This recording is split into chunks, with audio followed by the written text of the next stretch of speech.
Hi everyone, it's Tom. Today we're talking about the cuts at Cardiff University. This episode is a little different because for me, this is personal. I have a strong connection to Cardiff University. I've worked and studied in and around the institution for over a decade. My life has been shaped by Cardiff's incredible students and staff. I come to this as a former Students' Union worker, a former university employee, a master's student, and now alumnus. I know a lot of the people impacted by these changes, so no, I'm not a neutral player. But I hope the voices you'll hear from today will help you understand what's at stake and why I've decided to put this episode together. You're listening to Spare a Thought, a podcast where I try to shine a light on the issues, ideas and people, organisations that are often overlooked or misrepresented in the media.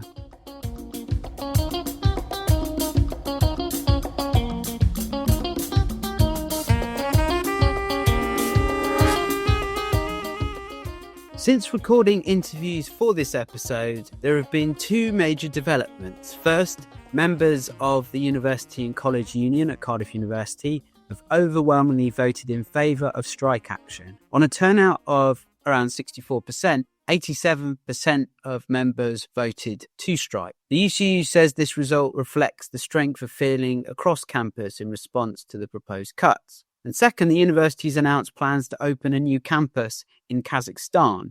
The international branch campus, set to open in 2026, will deliver Cardiff degrees in Central Asia, prompting further questions from staff and students about the institution's financial priorities. At the end of January, Cardiff University announced plans to cut academic staff in a bid to plug a £30 million shortfall in its finances. A formal consultation with staff and students entitled Securing Our Academic Future is currently underway and is due to conclude on the 6th of May. I approached Cardiff University for comment. They declined an interview but directed me to their public statement. In that statement, the university outlines what it describes as the rationale behind the proposals, pointing to the falling income from international students, frozen domestic tuition fees, and wider pressures across the higher education sector. In the statement, the Vice-Chancellor, Professor Wendy Lana, stresses these are proposals and our final plans will be shaped by our community, both internal and external, through formal consultation. The scale of the challenge will remain, but the way we address it will certainly be refined and developed over the next 90 days. As you'll hear, a lot of the university would be impacted by the proposed changes if they go ahead. But I've decided to focus this episode on one of the academic schools which would be cut entirely if the plans remain in place, the School of Modern Languages. I was formerly the manager of the Cardiff Confucius Institute and have strong ties with the School of Modern Languages, both professionally and personally. Here's Sophie, a current student who studies in the School of Modern Languages, talking about her reaction to the proposed changes. The news was leaked to the media before staff and students were even given the courtesy of being informed, and it was distressing. It's a slap in the face to the people who dedicate their lives to this institution and to the students who are effectively being told that our courses aren't valuable. Languages are not just a subject, they are the bridge to understanding, to connection, and to a better future. And we are being treated as disposable when, given the current global political climate, the world desperately needs more linguists. We students were firstly given the chance to attend a meeting with a couple of representatives from the university board, and what we got was a really rather surreal and tone-deaf sales pitch, and they seemed completely taken aback when students asked hard questions, posed, in their words, viable solutions, and rightly voiced their outrage. I'd also like to comment on the irony behind the proposed global school of humanities that will champion communication and culture, but without modern foreign languages. I mean, I'll let you try and figure that one out because we certainly can't make sense of it here. We later had a town hall meeting with our Vice-Chancellor, and when asked to address our concerns, she dodged questions and didn't really try to empathise at all. The response from leadership isn't just disappointing, it feels disrespectful. The lack of transparency, the lack of respect, and the complete disregard for the voices of students and staff is, frankly, appalling. We don't feel like this is a consultation. It feels like we are being told what will happen, as if our opinions and our ideas don't matter. That's the student perspective. Now let's hear from Dr. Joey Whitfield, the president of Cardiff's UCU branch, the University and Colleges Union, who first outlines the extent of the cuts, the impact it's had on staff, and then the university's rationale. The university has proposed huge cuts. Their headline figure is that they want to reduce academic staff by 400 FTE, which, is not just 400 posts, that's 400 full-time posts. So it actually represents cutting more than 400 people from the workforce. And of course, that's just academic FTE in the first instance. They are then going to follow, having made those cuts, with, the professional services staff who support the courses that those academics teach. And the biggest cut is really, I guess, I could even call it an attack on the arts and humanities, where they are proposing to completely stop teaching ancient history, religion, degrees, at least in those subjects. The entire music department, modern languages are also going, although a small number of modern languages staff might be incorporated into a new school called the School of Global Humanities. But they also want to make reductions in staff elsewhere in history and English and philosophy. It's not exactly clear where. They also want to close the nursing school entirely. And then there are a number of other departments which are facing smaller reductions of about 10% of their staff. And then a few schools have been designated as quote unquote growth schools, or work or being called that. And then in those schools, they seem to be wanting to massively increase student numbers. So they're not cutting any staff there, places like law and politics and the journalism school. So I guess those are the headline figures and the things that concern us most as the union. Obviously, the university itself has this sort of kind of strategic vision that it says that these changes are a part of. It's a devastating thing to learn that the place of work in which people put just so much of themselves into academic departments, whether it's teaching, research, student-facing stuff, these kinds of jobs are, very consuming and very, very bound up with people's identities. Like the whole place kind of runs on a lot of goodwill a lot of the time. So to have your employer turn around and sort of tell you that everything you've done is not good enough, is extremely hard to hear, and has been really hard for a lot of people. A lot of people outside of the university sector don't realise that it's not just a 9-to-5 job, and there are so many other elements and facets to it. As you say, a lot of people have dedicated their lives to the field that they're in, but also the students that they're teaching to.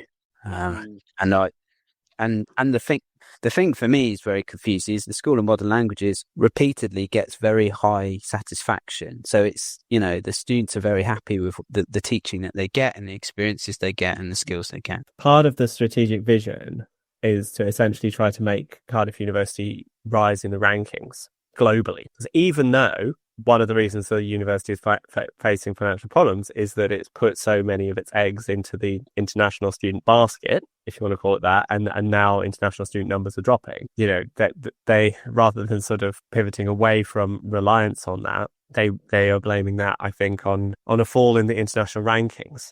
So it's not. And one of the factors that goes into creating those rankings is the quote unquote quality of the student cohort, i.e. the A-level results, and that people are admitted with. So some schools take students through clearing and with lower A-level results, and so it's I think part of it is that the university wants to make itself more elitist in that way, and that's why a school like nursing, which is again a huge strategically really important school that the Welsh government is very invested in and very annoyed about the proposed closure.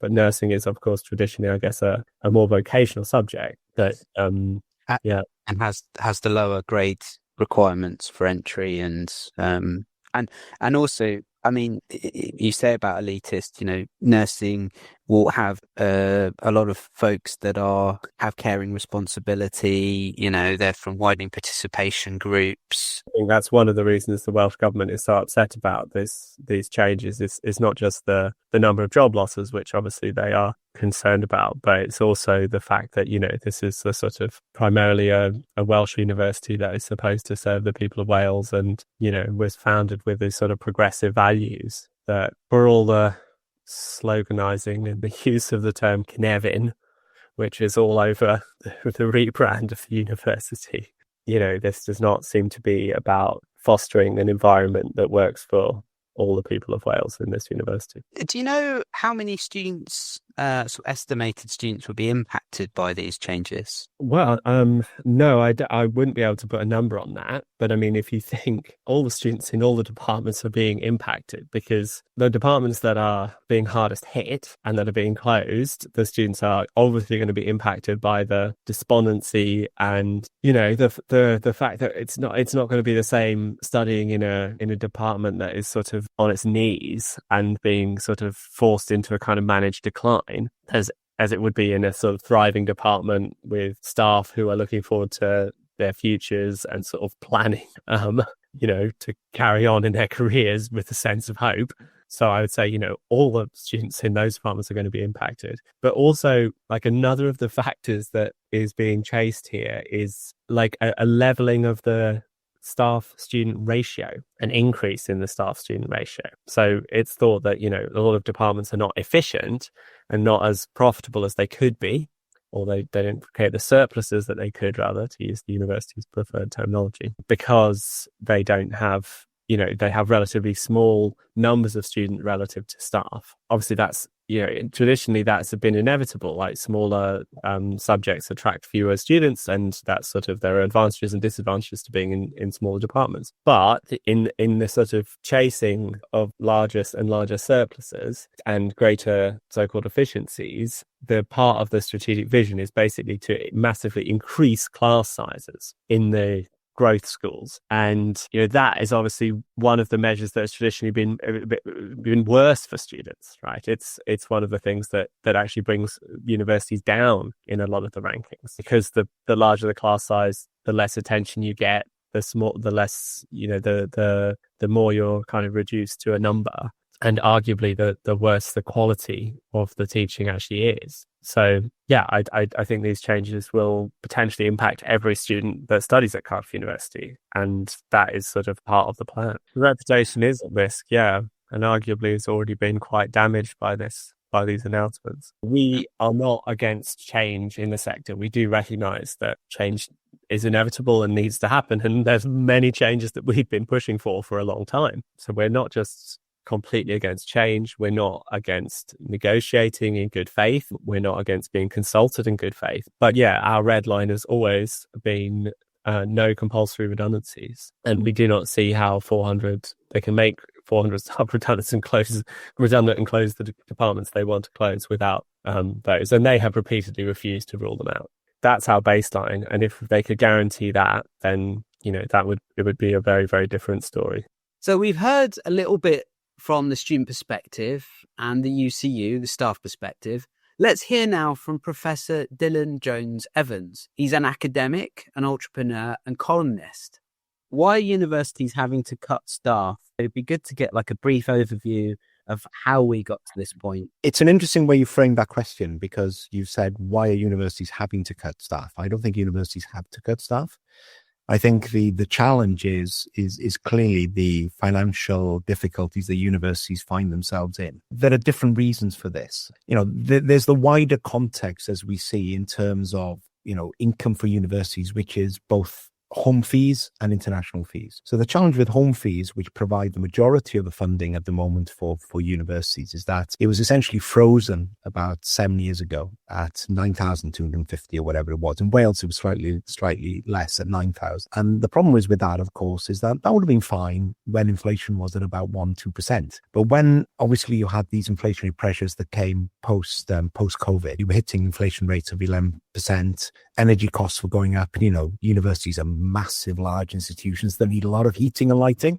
All of a sudden, the costs went higher, and their model hadn't adequately accounted for this. And to be fair, the UK government didn't respond at all to these pressures. And what should have happened, and of course, when you're in a post-COVID world, it's very difficult for government to say, we're going to increase. You lose a lot of votes by increasing fees on students. So what it should have done, it should have been tagged to inflation. So now that fee should have been at around £12,000. So like everything else, that would have gone up. But unfortunately, it didn't. So you had to meet that sort of gap. At the same time, you have international students. And clearly, some institutions like Cardiff University have always had a significant proportion of international students. About 30 to 35% of their income has come over the last few years from that, because they've shifted, like most Russell Group, to having about a 2/3 third split, because those international students bring in, shall we say, the sugar, the honey, they bring in the additional funding you need to be able to spend on things like very expensive buildings. The problem was, of course, was that most of the post-92 institutions were in that situation. So they expanded very quickly because they were losing students. Of course, their costs were going down. So essentially their home students were losing money, and they were substituting for that loss by trying to increase. So you had a situation in Wales, for example, if you look at the University of South Wales, probably around, I think it was about 2018-19, 11%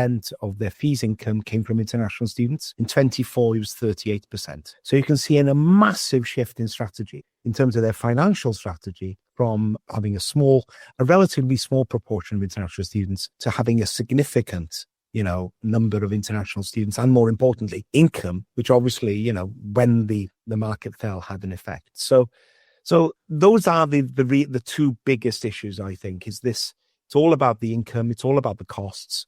But more importantly, it's about, how individual universities have actually managed themselves over the last few years, but more importantly, how they responded to these crises as we go forward.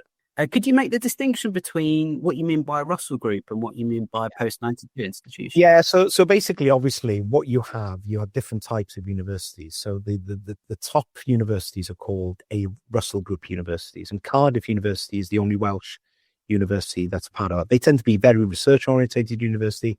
I think they all have to have a medical attached to them, and they're seen as the best of the best. So they include your Oxfords, your Cambridges, your UCLs, Imperials, Glasgow, Edinburgh, Queen's University, Belfast, and of course, Cardiff University. So, that's where the majority of the research funding goes, where the majority of the research is undertaken. And they're seen as, that's where you'd expect your best students to apply to, because they're seen as, essentially the Ivy League of the UK. So they are the best of the best. On the other hand, you have what we call the post-92s, which are the former polytechnics. So in 1992, what you call the binary system, you had universities, which were academic, and you had polytechnics, which were more applied. So they basically did more applied training. Very little research was carried out. There was a bit, but it was mainly, it was basically teaching and teaching for industry more than anything else. And then that, what we call the binary divide, went. And so you had one university sector. But, it's like, I suppose, it was like merging. And I've got to be careful because I've worked in both types of institution. It was like basically merging the restaurant sector. So your Michelin star restaurants were put in the same boat as McDonald's. And both have their space. I mean, I can tell you McDonald's are far more successful than most Michelin star restaurants. But, what you have is that you created this sort of one sector that varied in so many ways. So obviously you'd have the polytechnics, ex-polytechnics, which were the best in the country at teaching. And then you had the Russell Group and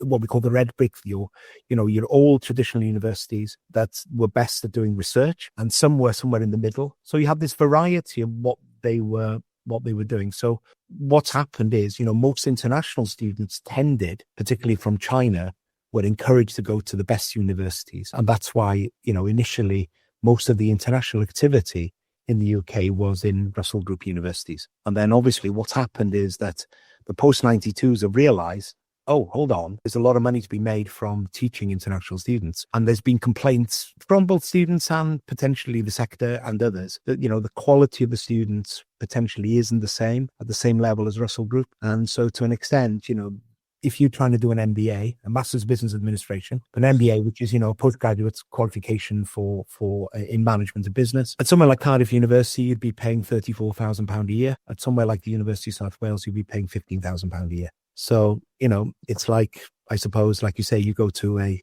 Michelin star restaurant and maybe another restaurant, you can offer the same stuff, but because of the perceived quality of those cooking, then the price will be different. What's happened in Cardiff and many other Russell Group institutions is that they've recruited academics for the research excellence, quite rightly, but not to do as much teaching. So all of a sudden, Cardiff is saying, well, hold on, our staff to student ratio is lower than other universities. So, we get one academic member of staff to 14 instead of, say, 30, right? And they're wondering, why is that happening? Well, there is a rationale for that, because you wanted to be an excellent research institution. And so as a result, you appointed academics to do research and not necessarily teaching. And all of a sudden they realize, oh, we've got too many academics. Well, you haven't. It all depends what your mission is. So, when you talk about job cuts, you have to determine what you want to be. So if you want to be a research excellence institution, you're going to recruit the best researchers and the best academics to do that job. And the teaching in the main, particularly for undergrad, tends to be done by teaching assistants or PhD students or research fellows or research assistants and, or lecturers rather than professors. So all of a sudden they realize we've got all these professors who are just doing research and not teaching. And in the end, teaching does pay the bills. But that was a deliberate strategic decision made by those in charge of Cardiff University, which unfortunately, like most Russell Group universities who, shall we say, not the top of the top, but those that are now having to, think about how they manage themselves. They're in the situation like Cardiff are, where they realize that their staff bill is too high and they've got to, rationalize or restructure to address, where they're going to be in the future. What are the different challenges that Welsh institutions facing versus, say, English institutions, would you say? Again, it's an interesting conundrum, isn't it? Because when you look at, say, Scotland, I'm not too sure how many there are. There must be 3 or 4 Russell Group universities in Scotland. In England, obviously, the majority are there. There's one in Northern Ireland, Queen's, I believe, and then you've got one in Cardiff. So if you look at the structure of Welsh institutions, we have 8 universities in Wales. You have Cardiff, which is obviously the top university, then Swansea, Bangor and Aber, they're quite small. And then you have the post-92s of Wrexham University, University of South Wales, University of Wales, Trinity St David's and Cardiff Metropolitan University. I suppose the biggest challenge we've got is that if you have only one Russell Group university, then, and that university may not be necessarily attractive, you have most of your students, the best students will go across the border to England, right? So the tendency has been that we've lost all our best students in the past. Most of the best students in England will go to the best English universities. So we have this process where we don't necessarily have all the best students actually coming to Welsh institutions. And you've had this challenge through something called, clearing. And I don't know if, people listening will understand this, but obviously all the students apply to go to university. And so they have the first choice, second choice. Anybody in the university sector, even in my day, decades ago, this was what the case was. That you chose your number one choice, second choice, whatever. So, but if you don't get in, and of course the competition's increased, then what happens is that you go through something called clearing, which means, universities that haven't filled their places on certain courses, put them out there. Now, there was a time, and I'm sure it wasn't that long ago, that a university like Cardiff wouldn't be going through clearing. They would have filled all their places because they were good. But what's happened is, because of the pressures on all institutions now, even the better Russell Group universities now are opening their doors through clearing. And this has always had a knock-on effect. So you can imagine, let's take the example of a university like Manchester, which is probably in the top 10 in universities in the UK, if not the top 5, right? So when Manchester opens their doors to clearing, that means, say, somewhere like Cardiff, which would have, students wouldn't have gone to Manchester because they wouldn't have been open. So what would happen is the students that may have gone to Cardiff through clearing now are going, oh, bloody hell, it's Manchester. They're better than Cardiff. I'm going to apply there. But then, of course, you've got Cardiff. So Cardiff now are going, right, we're going to start reducing our tariffs to try and attack other students, because all the better students now have gone to Manchester and those above us in the league table. But then what effect does that have? It's those students who want to go to Swansea, who are slightly below and not a Russell Group. They will go, hold on, Cardiff's a Russell Group university. I want to go there, even though I probably would have gone to Swansea if Cardiff hadn't had clearing. And then you can see this domino effect all the way down to places like, the University of South Wales and Cardiff Metropolitan and Wrexham, who are now struggling at the bottom. So all the students that possibly would have gone there have all gone to those better institutions who are struggling for students and opening their doors. So what you end up with in a situation is that those unfortunately, those at the bottom of the league tables are struggling to attract home students because all the institutions above them have opened their doors, dropped their tariffs, which means, instead of needing 3 A's to get to, say, Cardiff, you can get in with 3 B's. Well, that changes the whole picture. It opens up, far more people to go in. So because of all this has been happening, it's affected the entire sector. And interestingly, one of the things that the Vice-Chancellor at Cardiff mentioned was that they were struggling with lower tariff students. So in other words, she was indicating that they've taken lower quality students in who may not necessarily be prepared for the level of teaching at Cardiff University, which of course is, something that it's, they've been hoisted by their own financial petard as such in doing so. So you said, we need the students in. We weren't worried about the quality then, but now they've realized it's having an effect. And obviously it has an effect on all the other students in the class who may be of, different quality, but also the teaching, because the teaching may have to be, at a different level. So it is quite, it's sounding complex, but, the simple fact of the matter is that if the better institutions are attracting, students that would have gone to, shall we say, other universities, then that has a knock-on effect all the way down to those right at the bottom of the league table, who then struggle to get home students. And what's the natural reaction to that? Let's get international students in. Now let's hear from NUS Cymru, the organisation that represents 300,000 students across Wales. My name's Deiwen and I'm the current president of NUS Cymru. And before this, I was a sabbatical officer at Cardiff UCU. So over the last 50 plus years, NUS Cymru has been representing students across further education, higher education and apprenticeships in Wales. So that's the majority of the tertiary sector here in Wales, so the post-16 sector. And we do our best to represent the needs, the interests and the opinions of students to government, to sector organisations, to regulators, offending bodies, to ensure that the students have voices where the decisions are made. So we're the president's elected on a 2-year term. So I'm elected now to represent the students across Wales, from north to south, west to east, to ensure that those who make the decisions and also those who implement policies are aware of the effects their decisions are having on students, but also what students need and that they can actively reflect that in how they make decisions and where they put their money as well. Could you give us a sense of what students' unions and students are feeling about the challenges faced by Welsh universities at the moment? And I guess also, you've explained what NUS is, but if you could give a little overview of what student unions are, because when I worked in the movement, only worked in higher education, I was trying to explain it was more than a bar. So across the board in universities, we have these great things called student unions.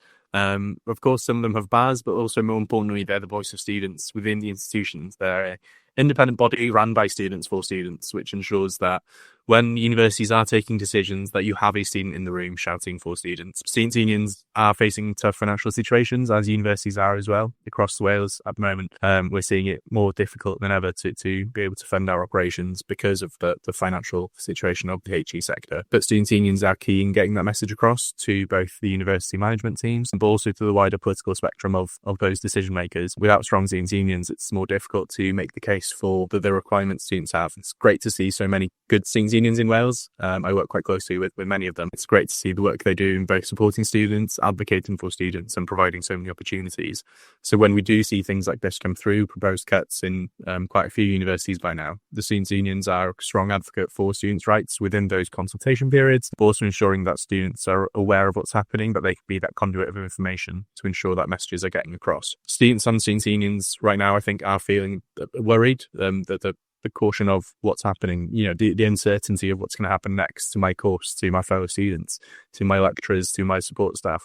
What's going to happen at the moment, we don't quite know, which is the worrying thing. But the key thing is, of course, is that we are fortunate to be in education institutions that hopefully will be here for the future. But it's this uncertain period at the moment, which is quite worrying. But I think it's not all doom and gloom. We do have some hope in the sector, but unfortunately, students might not be feeling that right now because of the situation we face of uncertainty. So whatever happens, the student union your SU will be there to support you. And the best advice I could give is to go and speak to your SU officer, drop them an email, or engage in things like elections, in student senates, in your student rep activities, so that you can have your voice heard as a part of that conversation. And we'll be waiting to see what comes next. But it is a very difficult situation right now where we will need to see some tough political decisions being made by government and by decision makers. So what is NUS Wales' position on the proposed changes and cuts being set out by Cardiff University? So yeah, as a national body, we work with many SUs across the country, and when individual institutions make announcements, we are aware of the effect that might have on other institutions. So when Cardiff announced its proposed job cuts and the start of the consultation period, we are concerned by any loss of jobs for lecturers, professional services staff and workers across the board through compulsory or voluntary redundancies. So we will be working further with the students' union to ensure that they have the support they need, but they're doing a great job at the moment in advocating for students and making sure that they know what's happening. But it is a cause for concern when you see announcements of that size being made. But we will continue to do our job, which is working with the government, working with the regulator, working with funding bodies and sector bodies to ensure that they're aware of the student position, so that they know what it feels like to be a student going through this, and that we can feed into that process in our way as NUS, as I think it is for the students' union to advocate for Cardiff students on the grounds. But we will play our part as any union would do. But our main role in this is to advocate for change in the government, for them to recognise the scale of the issue, and also make sure that students' rights are protected throughout this, and that the student union is connected with other institutions as well going through a similar phase. When it comes to, so obviously like the UCU, for example, has just, recently announced that in the Cardiff context, and probably likely in other institutions as well, that they're going on strike. Where does NUS Cymru sit within that? Is it very much trying to keep an open dialogue with all parties, or are you able to take a position, or is it more you're there as convening power, or to be more support the students' unions rather than the UCU, for example? Yeah, so as a national body, we work quite closely with UCU Cymru, so the UCU body here in Wales, where we have quite an open dialogue. We talk a lot about the situations in different institutions and what's going on across the board. But it's important to note that we do support workers to take industrial action. It's their right to do so, and it's important that we do stand together to ensure that solidarity piece is there and that we can support them where they support us throughout our education as well. But it is for the students of Cardiff, the students' union, to choose how what they do and how they react to any strike action, which we have seen they have a mandate to. So we will be supporting the SU if they need it, and we will also be working with UCU on a national level to ensure that they understand our perspective and that we can have that open dialogue. And it's been great to work with them so far throughout the year as well. So in terms of our work on a national level, we work quite closely with government, and we're fortunate to have quite a good relationship with the government as things stand. So in terms of recent wins we've increased the EMA threshold for the students in FE colleges across Wales, which means more students and young people have money in their pockets while they learn. We've also ensured that the bursaries for students doing the nursing courses, that they can have more money in their pockets. So it's about campaigning for more money, but also that the recognition as well. So although we don't do direct support for individuals across Wales, we do the lobbying piece, if you'd like, to ensure that government's aware of the situation. So at the moment, we're focusing on transport, housing, and fees and funding across the system, so ensuring that we can find resolutions to ensure that the sector is stable, but also that students have opportunities, so that you can have cheaper and better best services, that you can have cheaper, hopefully, and houses of better quality, and trying to get the government to do that. Over the next year now, we'll be heading into a Senate election. So the Welsh Parliament will expand from 60 to 96 members, which is a big shift for us here in Wales. And we'll be working quite diligently in making a student manifesto, ensuring that all political parties are aware of what students need to see happening to whatever party's in government and whoever the leads the next Welsh government. So that will be our main priority over the next year, is creating that manifesto piece, making sure that political parties are aware of student issues, but also that they support students, so that we can have that change happening from the government level down to local levels as well. So you might not see us working directly with individuals, but we do that representation piece. So ensuring that students have more money, that support systems are in place, and also as we see a new funding and regulating body in Wales, MEDO, so they're the funding council for Welsh universities since the 1st of August last year, working quite closely with them on all things to do with learner voice, learner engagement, learner opportunities, education quality and standards, and everything in between, to make sure that the students' needs are met. So as we have that changeover in how Welsh universities are regulated, NUS works as that student voice within that sphere to make sure that what students' needs are listened to. And in terms of engaging with the work we do and engaging with what's happening across the board, I think one of the best things is to just raise your hand and get involved in stuff. Head over to the NUS Coventry website or our social media channels and sign some of our petitions and get involved so you can hear about all the work we do and how you can tell us about your experiences so that it can feed into that national conversation, so we can raise your concerns to politicians, to government ministers, to the government. I think it is by getting involved. I got involved in the FCU when I was in Cardiff University as a student, and I think it's one of the best things I did in terms of the opportunities you have from just raising your hand and getting involved. It doesn't have to be through being elected to something. It can be as effective as ever to just get your dialogue across, get your points raised, because if you don't tell anyone about what's happening, if you don't engage with that system, unfortunately it's very difficult for us to understand your situation. We've around 300,000 students across Wales that we represent in NUS Wales, so it's great when we see students engaging and sharing their experiences, because it allows us to raise that concern and to try and hopefully find a resolution for your case, for your concerns, because it can really help and go a long way by doing that as well. As Deo mentioned, Wales has a new funding body called MEDA. It's the Commission for Tertiary Education and Research in Wales. MEDA now oversees the entire post-16 education sector, including universities, and plays a key role in shaping how funding is allocated. Although as an organisation they can't comment on individual institutions like the changes that are going on at Cardiff University, they did provide me with a statement on the situation across the sector.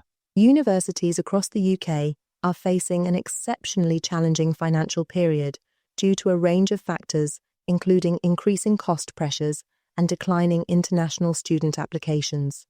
The position is no different in Wales. We monitor the finances of higher education providers and engage regularly with the Welsh universities, both formally through, for example, data returns and our institutional risk review process, and informally through, for example, frequent meetings with university finance directors. By working closely with all our providers, we can give assurance to stakeholders and students, monitor their long-term sustainability, and help to safeguard public funds. This also helps to ensure that students who choose to study at Wales's higher education providers will continue to have access to high-quality qualifications and student experience. After hearing from sector leaders and representatives, I wanted to return to the people whose lives and identities have been shaped by the School of Modern Languages. Olivia is a member of the alumni community and studied in the school. On hearing the news of the proposed changes, she wanted to help. What happened next completely took her by surprise. I think, along with most people, saw the news break over the media. So I got an alert from BBC News. And I was quite angry and quite disappointed, very disappointed in the decision of the union leadership, and just really quite upset. And I saw that someone from the School of Music had started a music petition, but no one had started a languages one. And a lot of the media coverage was very much pushing like the nursing music and the fact that they were going to shut down. And again, sort of leaving languages to one side. I mean, to start with, really, it was kind of, I wanted to give the lecturers a bit of a morale boost, because they're such lovely people and they really don't deserve the treatment that they've been receiving. And I sort of was going, if we could get, because a lot of my classmates, we'd all been talking, we've got an unofficial 2024 group chat of the M-Line graduates, and we'd all been saying, it's really disappointing and it's really upsetting. So I thought, maybe we can get a petition. If we can get like 50 signatures, that would be a really lovely thing for them. So the response has been insane and incredibly overwhelming, and actually makes me quite emotional, I think, because a lot of the time languages are really kind of undervalued and people see it as like a secondary skill or a sort of a shadow skill, and they're really not. So to have that many people to kind of rally and to say, yes, no, do you know what? Languages actually are really important and we do agree. We've had signatures from 6 continents. The only one we've not had signatures from is Antarctica. We've had signatures from over 80 countries, which is just mind-blowing. Then it also shows you the benefits of having those connections with other people in other languages, and that sort of the global community that it creates, and the fact that it is an international issue and that languages are really important internationally for building that bridge to the global community. So we've had the Dean of Arts and Humanities faculty at the University in Salzburg in Austria has signed our petition and wrote an amazing statement of all of the reasons why languages should be kept. We've had Professor Guy Cook, who was the chair of the British Association for Applied Linguistics, sign our petition.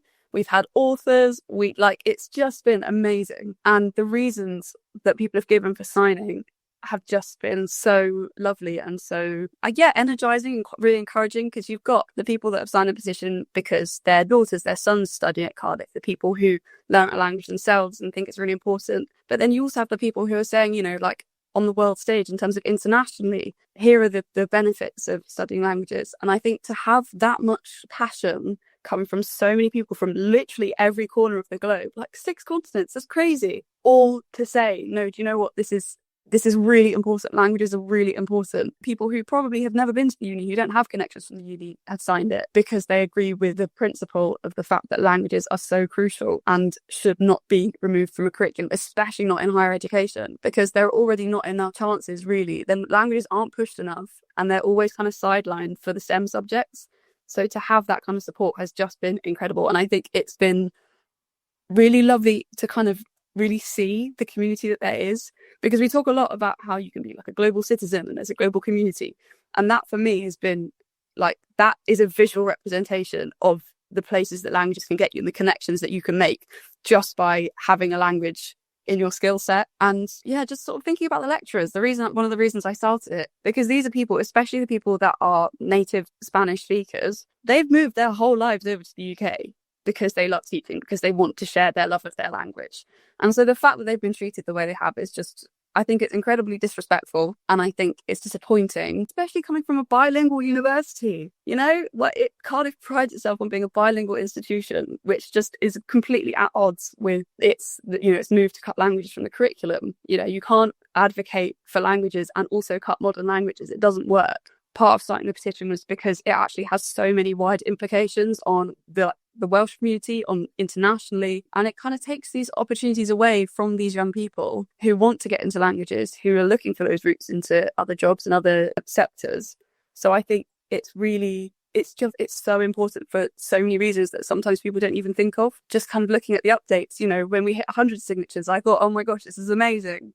And then I went to sleep and I woke up and it hit 1,000 and I just was mind blown. So to have 12,500 people basically all saying, yes, we agree with you and we stand in solidarity with you, has just been incredible. And I really hope that it's been the kind of morale boost that we want it to be. It sounds a bit crazy, but languages can save lives. There are cases where, especially in terms of political protest, there are countries where there are things going on and you can't protest those because it's not safe to protest. And there's something called a transnational advocacy network, which basically is a boomerang structure. The country that is experiencing that repression sends out to a country with a more open political opportunity structure, who can then kind of put that pressure on that government. And you need languages people for that. You need people who are going to be able to translate those issues, be able to put them in a way, take them from the native language or from that culture and put them in a way that other countries are going to understand, so that they can help. Those people who are going to be mediating, who are going to be translating, will be instrumental in saving the lives of people around the world. And if you think kind of humanitarian aid and the people who are going to be on the front lines delivering that kind of help to people who need it, you can't walk into a war zone and not speak the language and expect to help people. You can't, because, they won't know who you are. They won't know why you're there. The media that we consume, international phenomenal stuff like Squid Game, stuff like Money Heist, all of these massive, massive shows and TV and songs that you wouldn't get to enjoy, that you wouldn't get to see, that you wouldn't experience in any way if it weren't for a language professional who's made that accessible. I think a lot of it really for me is about accessibility and about making sure that it's kind of equality of opportunity for everyone. I think for me is really important. And I think a lot of the time that's forgotten as well as something that languages can do. And just on a personal level, I have so many friends now who I was living with in Mexico who didn't speak English. I was living with people from France, people from the Netherlands, people from Germany, and Spanish was our common language, and it's like you say, walking into the staff room and talking to those people who are all chatting in languages that aren't their own. But those are connections and friendships that I wouldn't have at all because they don't speak English. But because I have Spanish, I now have friends in countries all over the world, which is it's so amazing. And I think it's such a shame and it's really disappointing that could be kind of lost for other people if this decision goes ahead. I think it's the loss of opportunity and it's the, rejection of accessibility and the fact that people say, no, actually, we don't need that. English only is okay. And English only is not okay. And I think it would be actually incredibly detrimental. Obviously, there are lots of changes going on in higher education at the moment. Student demographics are shifting. The finance model has changed. Technology, AI are advancing. The changes seem inevitable. Are there any alternatives to the sort of changes that the university is proposing, or how could the university adapt without these cuts being as aggressive? I mean, I got into student politics in the student movement of like 2011, and it gives me no pleasure to feel as though the warnings that we as the movement had for universities been entirely like prescient. Like the marketization of higher education has been a disaster for the sector. The raising of like student caps, the attempts to create this kind of false market between universities has just been devastating. The fees regime is a sort of weird financial sleight of hand that has not worked. Scrabbling about for international money, led to this kind of gold rush mentality that is also proving to be very short-sighted and is a bubble that is clearly bursting and not going to be able to be revived. I mean, I believe in publicly funded universities for the public good, and I do realize that is something that universities, vice chancellors, on an individual level, well, I think they could be doing a lot more to fight for that. The message is that the political will is just not there.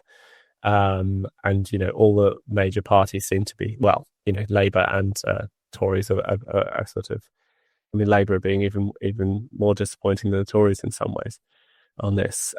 Although in Wales it's a little bit different, and we do have good relationships with a lot of the local MPs, and Vicky Howells has been quite supportive in terms of like technology and the rise of AI. Obviously, the advent, I wouldn't call it AI, but the advent of the large language models has suddenly freaked everybody out. And there is clearly going to be a seismic shift around that. But I think that our university leadership are seduced by attempting to kind of get in on something that is a little bit like this sort of techno-utopianism, sort of Silicon Valley kind of, technology will save us all kind of an idea.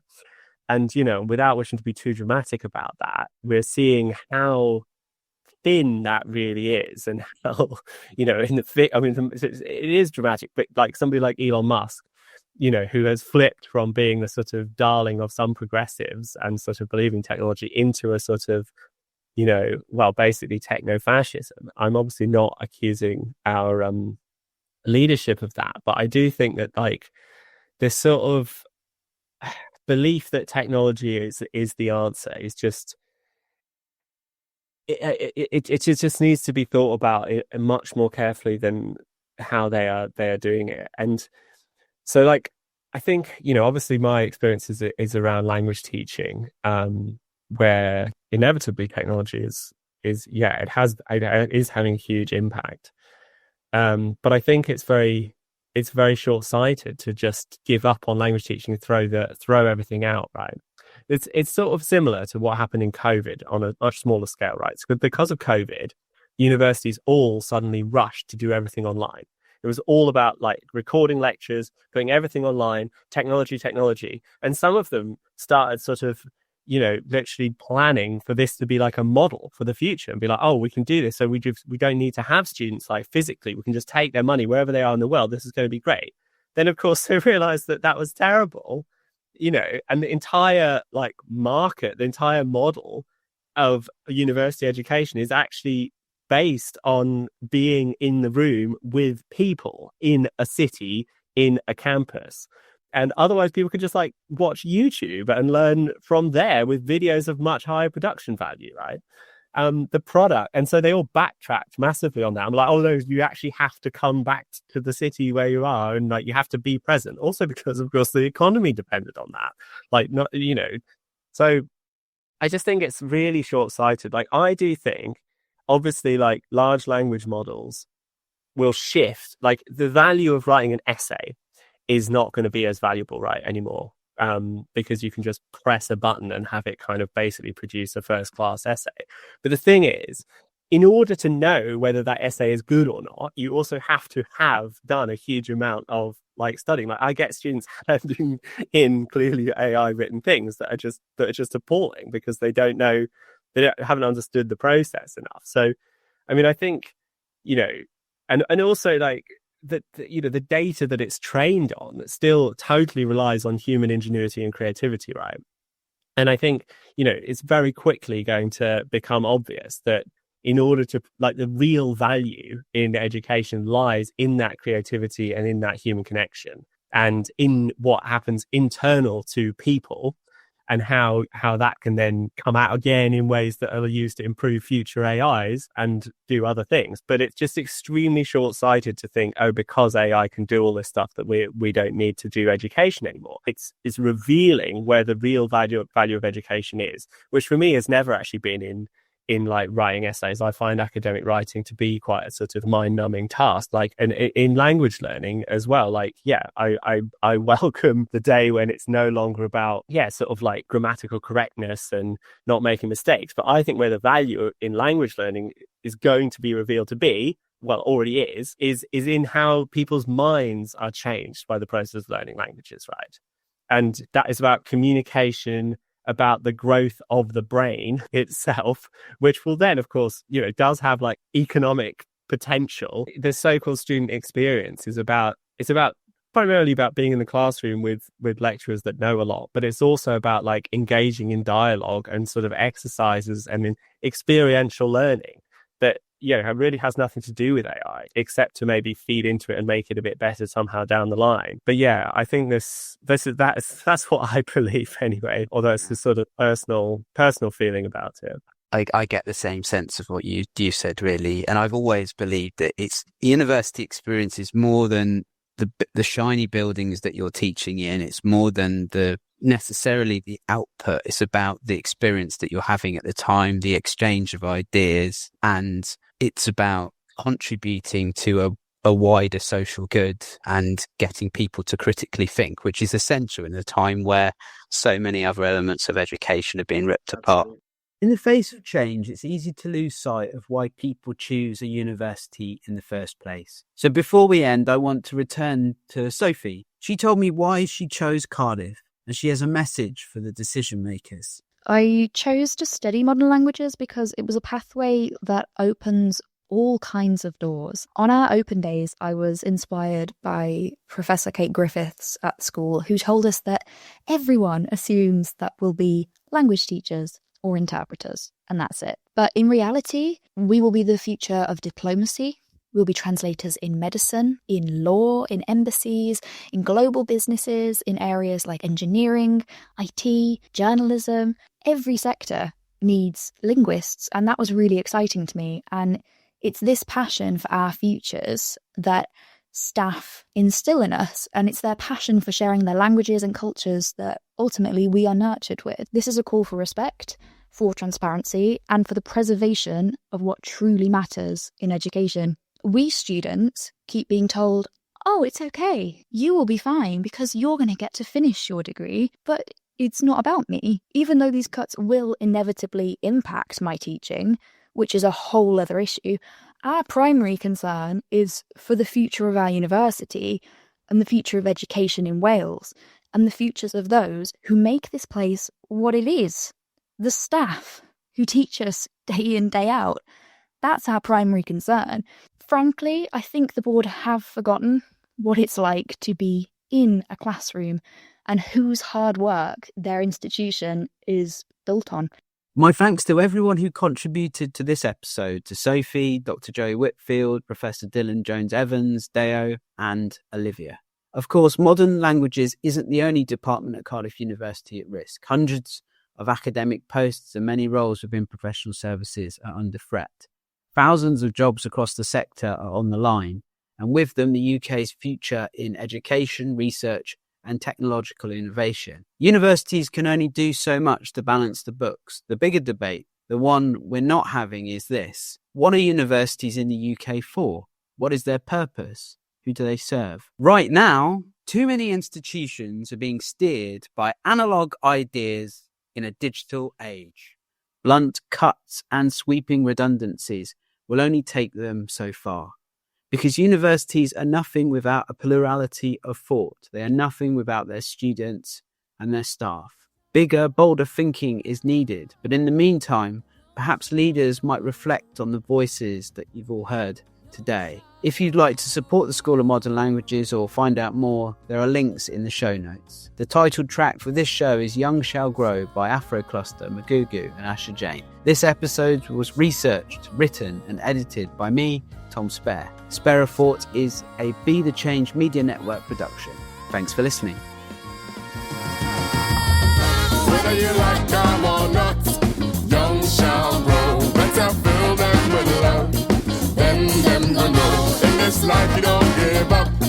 Even when you know, if you fall, get back up. Young shall grow. Whether you like them or not, young shall grow. Better fill